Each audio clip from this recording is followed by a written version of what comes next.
In the last video, we saw how if we add up all the odd numbers, or at least tried to add up all the odd numbers, we would never reach a final sum. It would just simply grow and grow and grow and grow, and I think that's pretty clear. And so what we did was we said that that series diverges. And so in this video, we want to talk about what would it mean for a series to converge. And I'm going to try to emphasize this or try to explain what this means using two examples. So our two examples are going to be over here. N equals 1, and we're gonna go to quote unquote infinity, and we'll see what that means of this series, just 2 to the n. And over here, actually we're gonna say 2 to the n minus 1. And over here, we're gonna say n equals, well, we'll just say 2 to n, that's fine. From 1 to infinity of 1/2 to the n, okay? What does this mean? Well, for this one on the left here, well, that's going to be 2 plus 4 plus, not 6, plus 8, 16, and so on.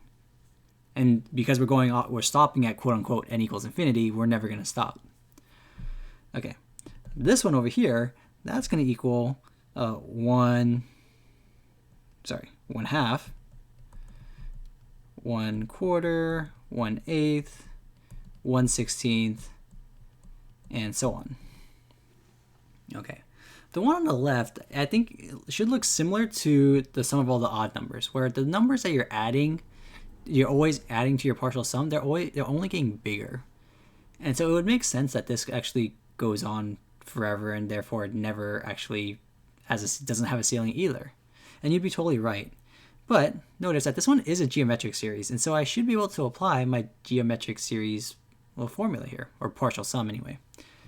And so we can say that remember that Sn is equal to, well, whatever the first term is, that's what A is, 1 minus r to the n all over 1 minus r. That's a 1, sorry. So if I apply this to this series, I'm going to say S infinity is equal to, again, I'm doing air quotes, so you can't see that. Our first term is 2. We're going to 1 minus, our common ratio here is 2 to the n. So this is infinity. And we want to put this in kind of quotes here because this would be improper to do because you can't actually plug in infinity. If we were in calculus class, this would make a little bit more sense. But hang on to that because we don't necessarily need that to get the idea across here. And we can just plug this in and evaluate it. So what happens here? Well, what happens here is that this part right here is the part we really care about. What the heck is this? Well, no matter what n is, when it's really, really big, 2 to that power is going to be insanely big as well. And so because that has no ceiling, it's just going to keep growing and growing and growing and growing and growing. And therefore, we can see that this is going to be, if I were to kind of work this out,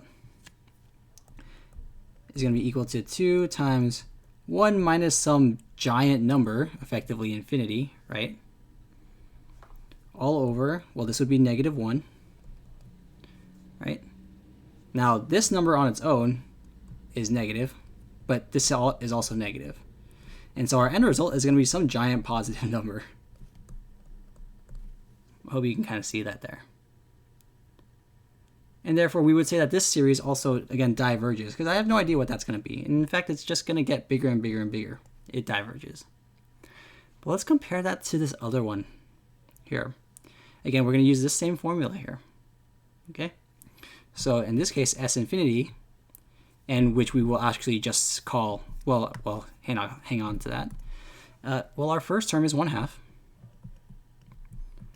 Our common ratio is also 1/2. To the n power all over 1 minus 1/2.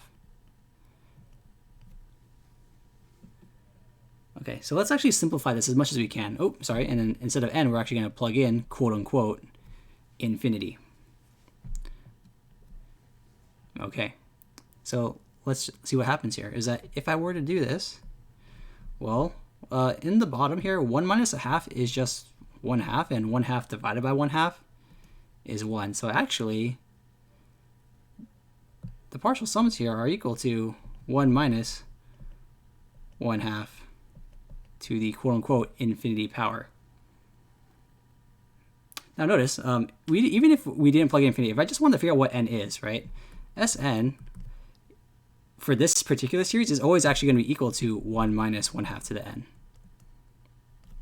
And so all we're doing now is saying, okay, if I want to add up the first 3 terms, it would just be this, the actual value, sum, would be 1 minus 1/2 cubed. If I want to evaluate the sum of the first 10 terms, 1 minus 1/2 to the 10th power. If I want to evaluate the quote-unquote infinitieth partial sum, which would mean if I were to add up all the partial sums, add up all the terms of this, kind of going on forever, you would effectively plug in quote-unquote infinity for n. And again, remember, you can't actually plug in infinity. And so we can't actually do this, right? Because eventually you have to stop. And you can't go on forever. But here's what we mean when we say the series converges. Is that the partial sums on their own, meaning S1, S2, S3, all the way up to S, forever,